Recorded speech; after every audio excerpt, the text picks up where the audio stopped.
লাইনটি নির্মিত হয়েছে। এই নির্মাণের পিছনে সবচেয়ে উপস্থিত হচ্ছে যে চট্টগ্রাম দক্ষিণ জেলার মানুষজন, কিন্তু চট্টগ্রাম দক্ষিণ জেলার মানুষজন পুরো চট্টগ্রামবাসী কিন্তু কক্সবাজারে যাওয়ার জন্য ট্রেনে চড়ে এই সুযোগটা থেকে বঞ্চিত হচ্ছে।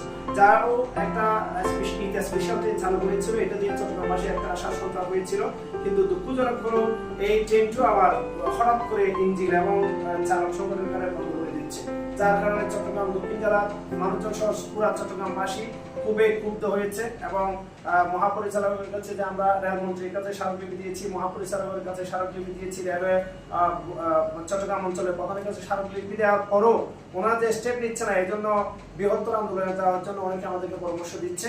আজকে আমরা একটা আলোচনা সভা, আমাদের চাচিকো ল্যাম্প পরিষদের একটা আলোচনা সভা আছে, ওখান থেকে আমরা পরবর্তী সিদ্ধান্তগুলো নিয়ে আমরা আমাদের পরবর্তী স্টেপটা জানাবো।